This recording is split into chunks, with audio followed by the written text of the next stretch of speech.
Good morning, frosty, cold morning. It's already after 7, but it's still cold. Let's get in the wood here going.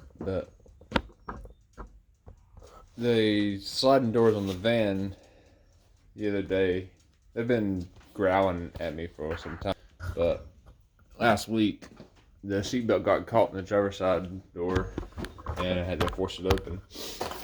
And then after that, they started having problems with alignment, which it's always, when that happens, it's always the center roller, which is this.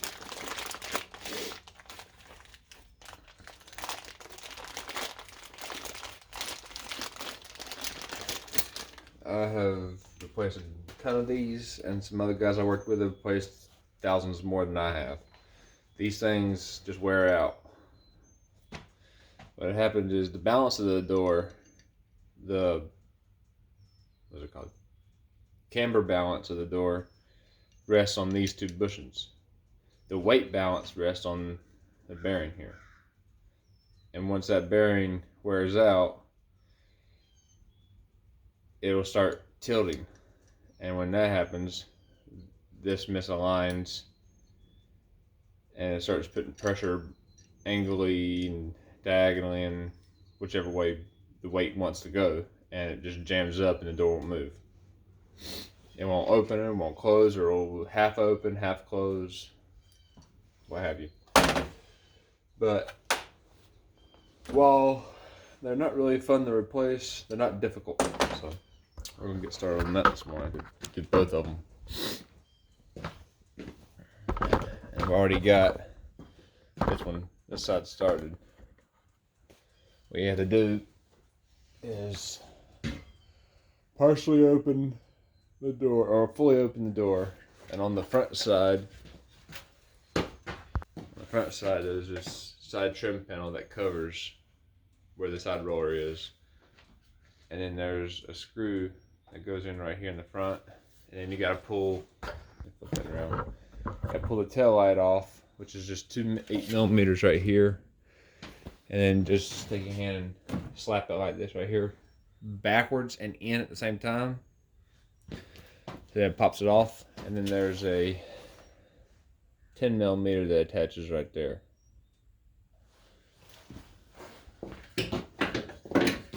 So it sits on like that. And then once you take this off, it slides forward a little bit on these channels, and then pops right off. Simple as can be. But if you don't know how to do it, it's the most pain in the rear thing in the world.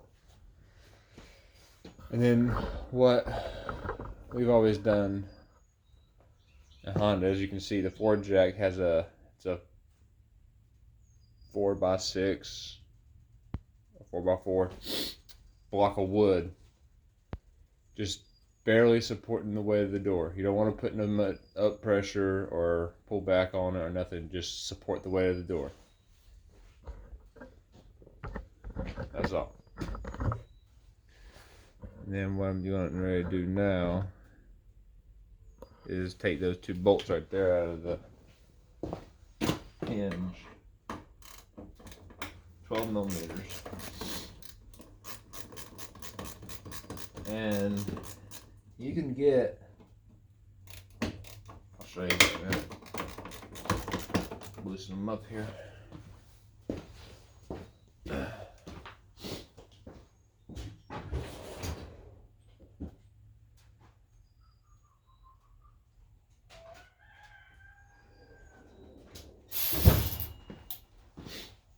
One moment.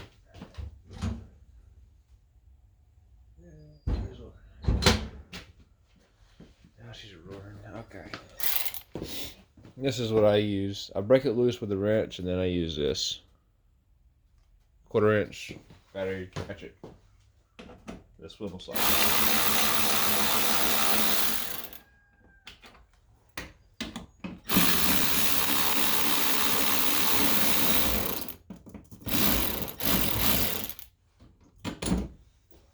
As long as you're being safe and doing it the correct way and not taking shortcuts, the faster you can do something, the more efficient you get at it. Now, once that's disconnected,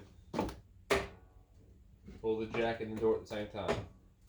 And just pull it out a little bit, not far. You just need space to move that. And then what you're going to do is just take the hit the center roller assembly with the hinge and just rotate it up, pop it right out. Now, going on and off, well, off anyways, I mean on, back on. The most pain in the rear thing is getting these cables back on. One of them goes on easy, and then the other one you have to stretch, and sometimes you end up breaking. So hopefully, Lord willing, we won't do that. But to get them off, just rotate it, take your thumb, and just let it go through there like that. And then this one comes off easy peasy. And you can imagine how tight that is going back. Let's see.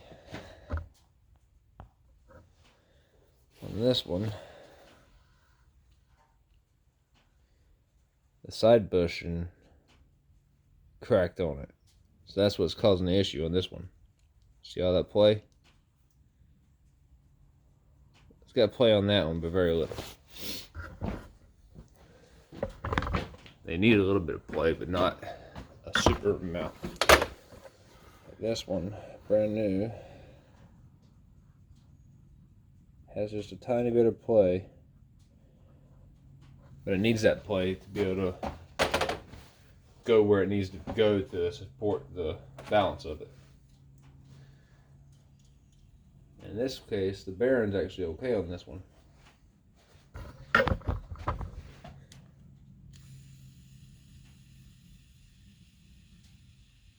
Yeah.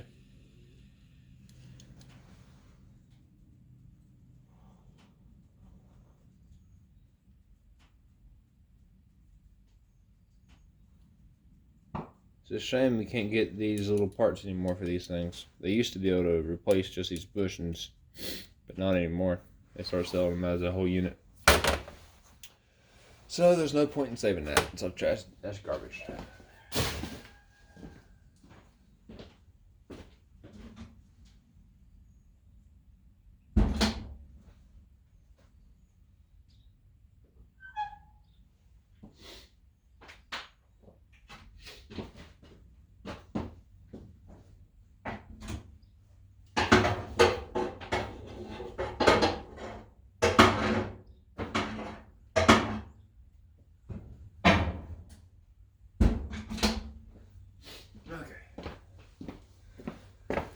Oh wait, before we throw that away, we got a very important thing. I have to go over here to the vise. Move the saw.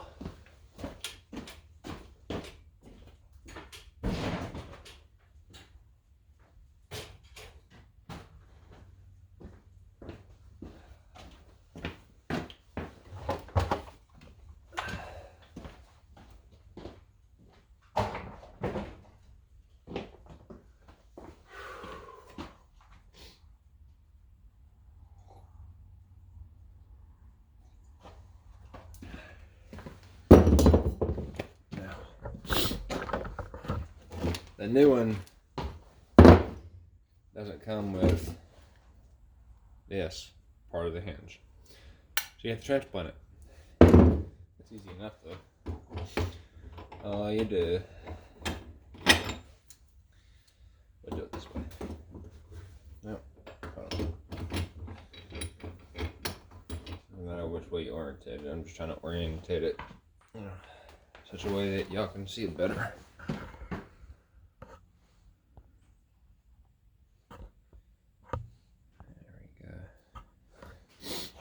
And clarity on that isn't very good. Any comment, let me know. I'll work on trying to fix figure out why it's not.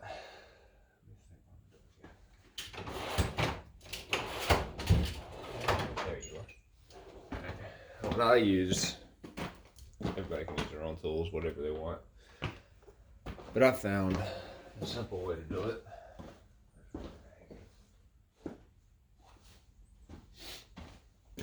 There's one. You have to see what you're doing. And these things have grease on them. The factory. To prevent corrosion and rust. And to lubricate out as well.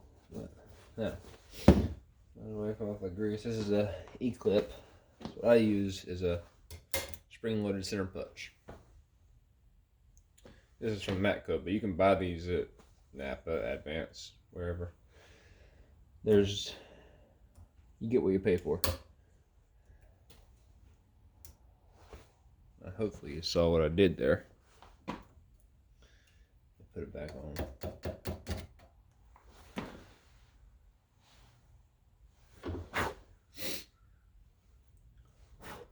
And for those of you wondering why it's called an E-clip, well, there you go. What letter does that look like? And if y'all say a C, then you're just being a smart aleck.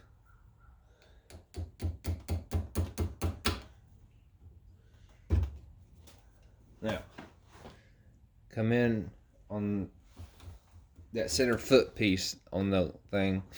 There's two cutouts right here.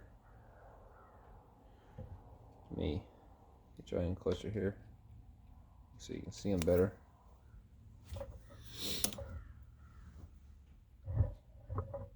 Right there. Right here and over here. It doesn't matter which one you use. I just go in, just put it on there.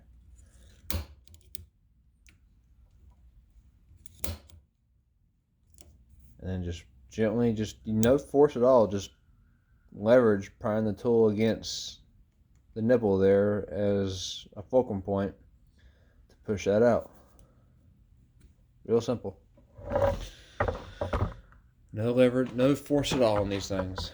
A lot of people think you gotta beat the crap out of stuff to get it apart on cars and stuff. And, well, that's the way it was 50 years ago because of the designs, stuff they use. Not today. The only thing you gotta beat on this is this pin. And I'll show you how the right way to do it.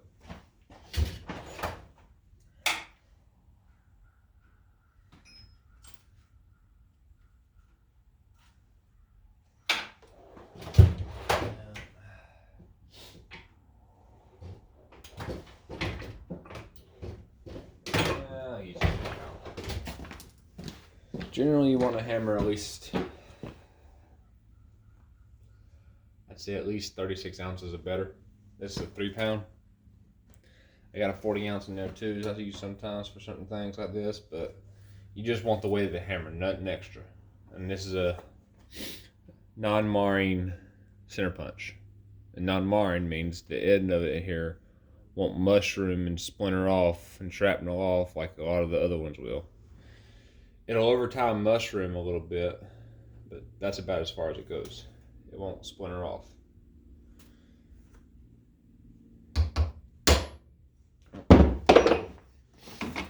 I have to reposition this so it won't move.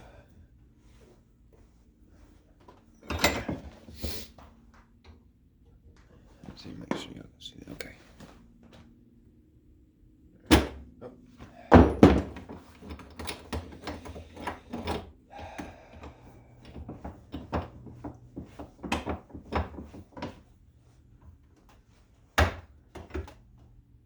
Still see that? There we go.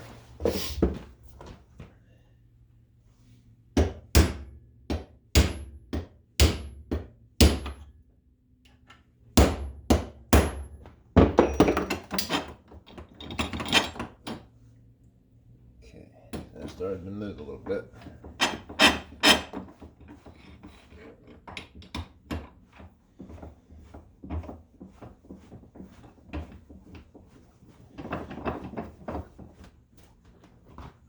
put it on the flattest piece possible here. That's not really where I can see that. Yeah. All right.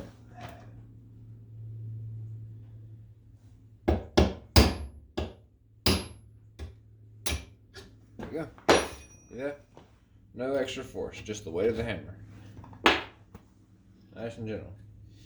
Every once in a while in the older Odysseys, like 2009, first gen and second gens, you'll have to actually use a little more force, but never ever use an air hammer on this thing. If you have to use an air hammer, you're gonna end up, you gotta buy the other part. You can get them, they're extra, but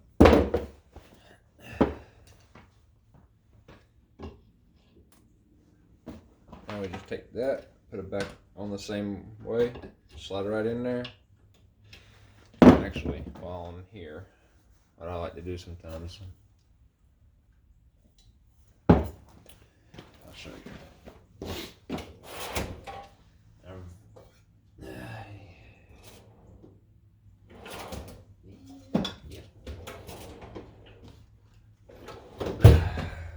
These things come with a special white grease coating, but over time that grease dries up. You can see what it used to look like, all that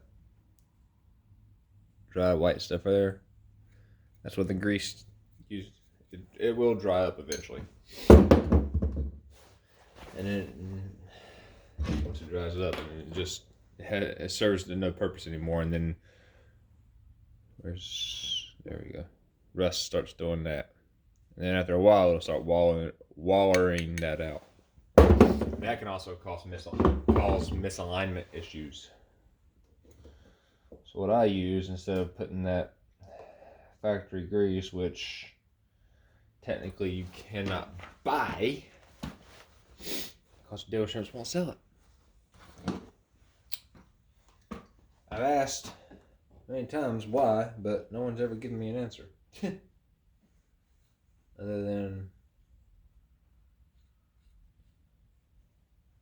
they don't know.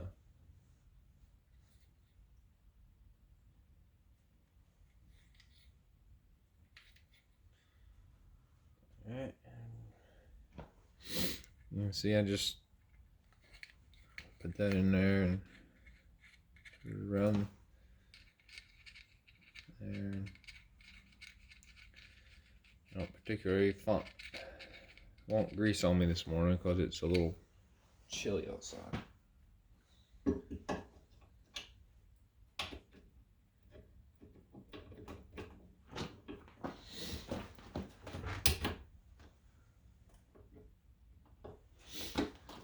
Now, to go back, we're going to use the anvil side of the dice. Again, with just the weight of the hammer.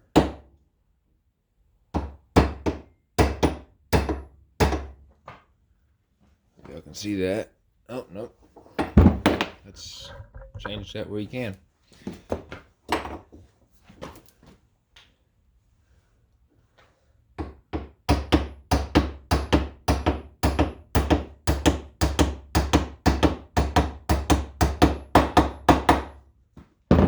That dull sound is the sound of the stud bottoming out and hitting the anvil part of the device. So all you gotta do is just flip it over and just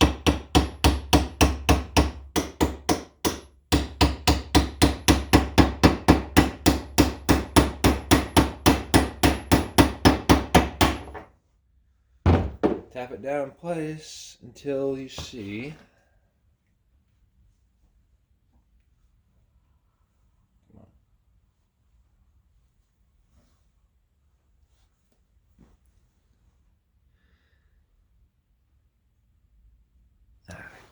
see it. Clean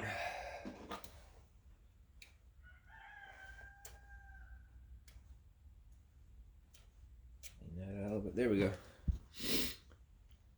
Tap it down until you can see that cutout right there. Once you see that, then you can put your E-clip back in.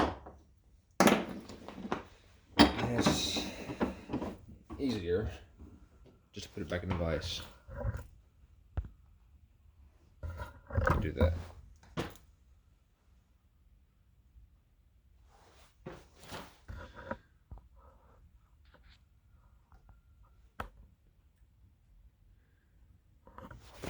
I'll do this with the center punch. I usually use a flathead screwdriver, but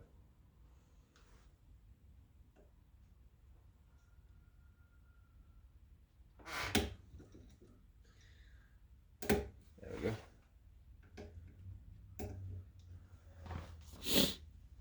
Nice and easy. And if you remember how loose this moved on the old one, well, let me zoom that out here. It don't move on the new one. You know why? Because that slot where that stud is not walled out like this one is due to that rust because of grease. So, the factory grease, while it works for a time. It doesn't work forever. But the effort put forth to go in and take it apart and grease it with good grease to make it last longer versus the same effort to replace it is the only difference is the cost of the part. If you know how to do it yourself, then you don't have to pay labor. And I've said this for years, labor is where shops kill you because it's outrageous. Oh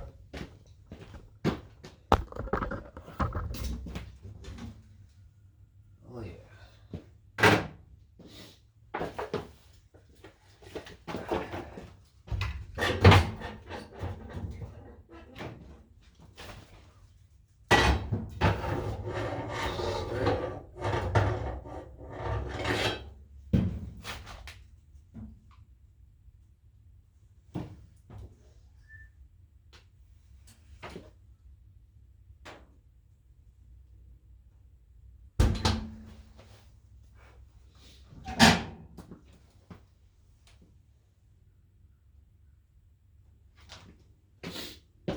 Okay, just had to put some more wood in the stove.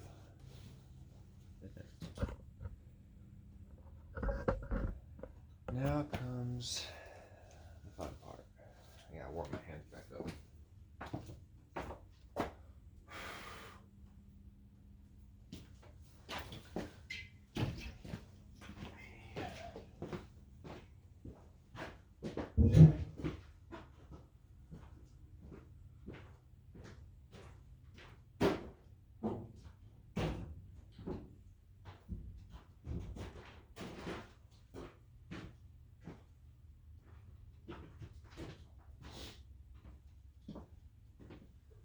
Okay. Sorry about that. Just see a nice cozy fire this morning. A little smoky, but smoke rises, right? And it goes straight out that hole in the above the door, so I don't have to breathe it. Especially when it's cold. The colder it is, the higher the smoke rises, the faster it is. The warmer and denser the air, the slower smoke rises, and the longer you have to breathe it. Yeah. Anyways, back to work. Now, here's the real fun part.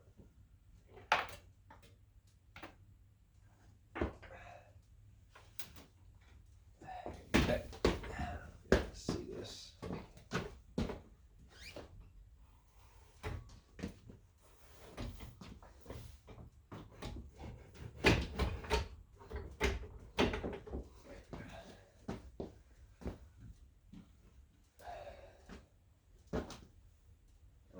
this cable, make sure, because what's this? It's just, it runs in along the inside of the vehicle and it goes in like that, like a loop. And one side pulls the other. But there's a motor inside there that runs the cable. That's the thing. And you don't have to put any grease on this to lube that. It's got a plastic sheath over the cable.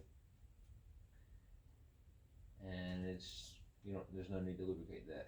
You can, however, if you want, while it doesn't help, it doesn't hurt it, you can put a little grease on the bushings here if you want, but they're plastic nylon bushings, so they don't technically need lubrication. There's not enough speed on the door movement of the door to create friction to damage them to where you need grease.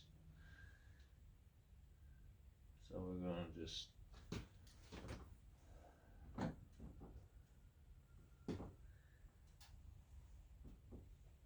praise the Lord. Oh.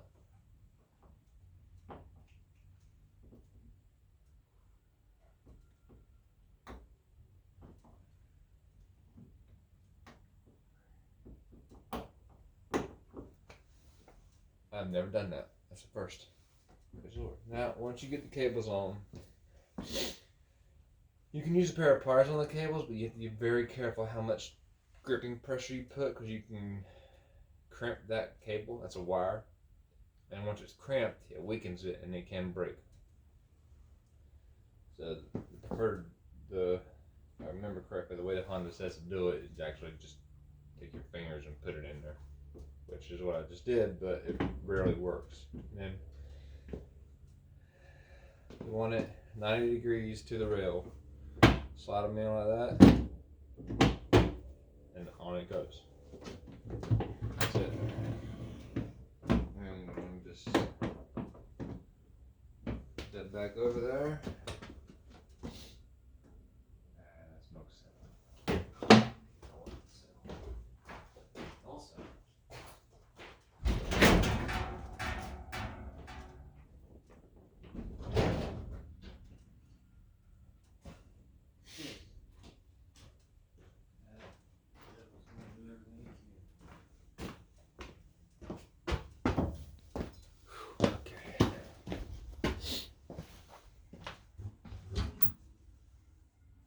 there we go.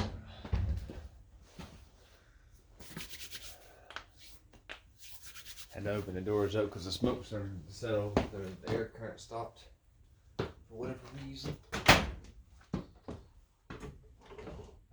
Gently push the jack and control the door movement. Normally you want to have somebody help you do this part, but if you don't have help, you can just put a foot behind the jack and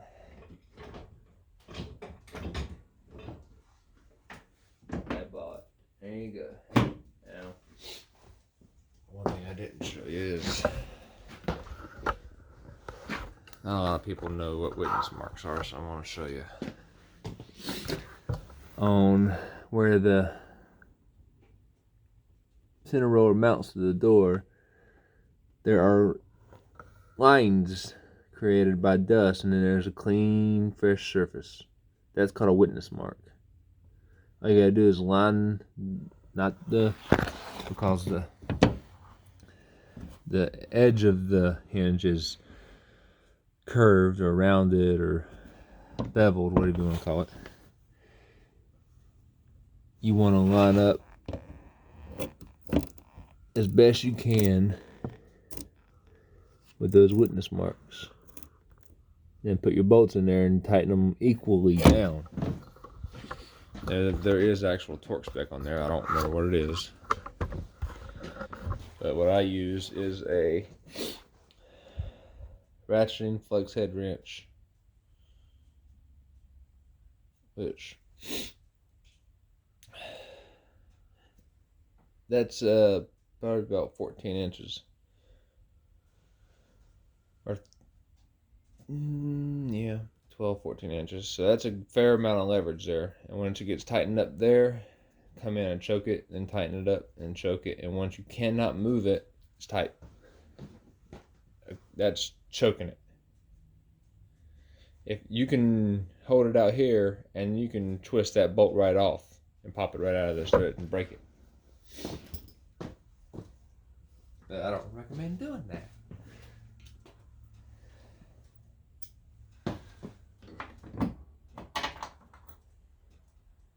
Wow.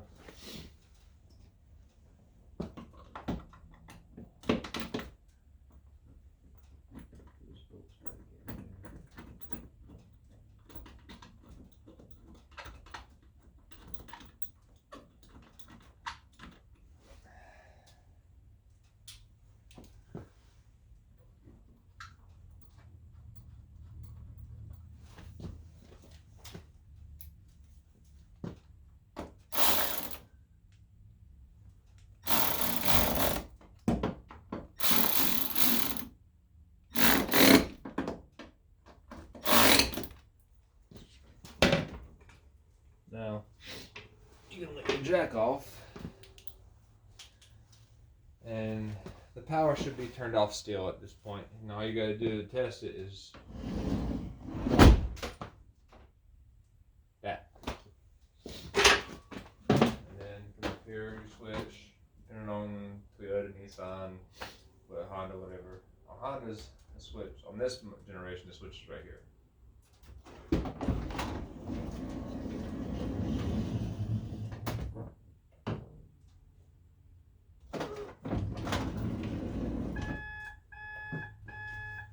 I have closed it, turned the power off, and I still got to put that back on right there.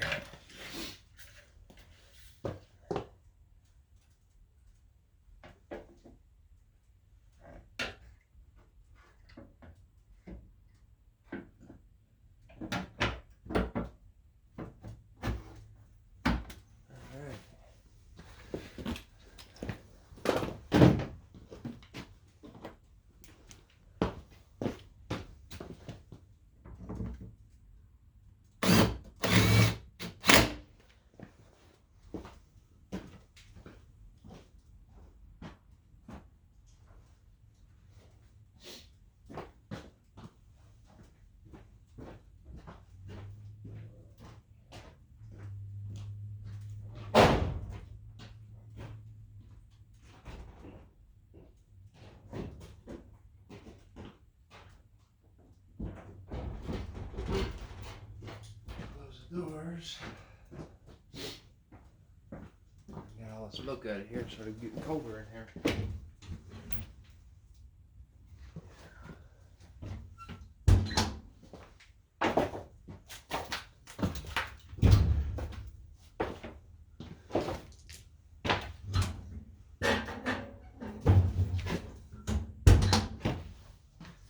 All right.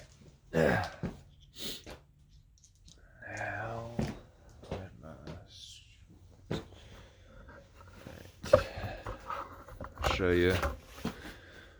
I got that tin on before I put the tail light back in to make sure the whole thing goes back together like it's supposed to. Just come up here. Get my flashlight here. You see where that hole lines up right there.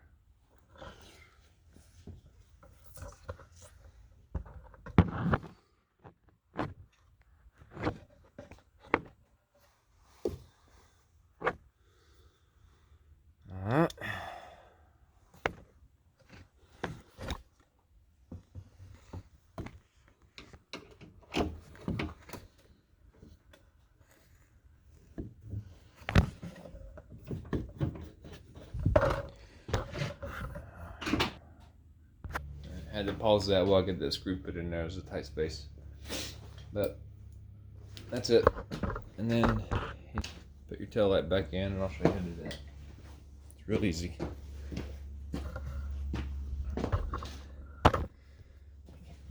Now, every model's different, but on the placement of them, But they all have at least one of these plastic alignment nipples.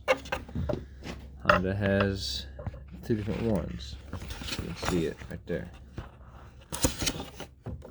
All I gotta do is just line them up where they go. It pops right back in.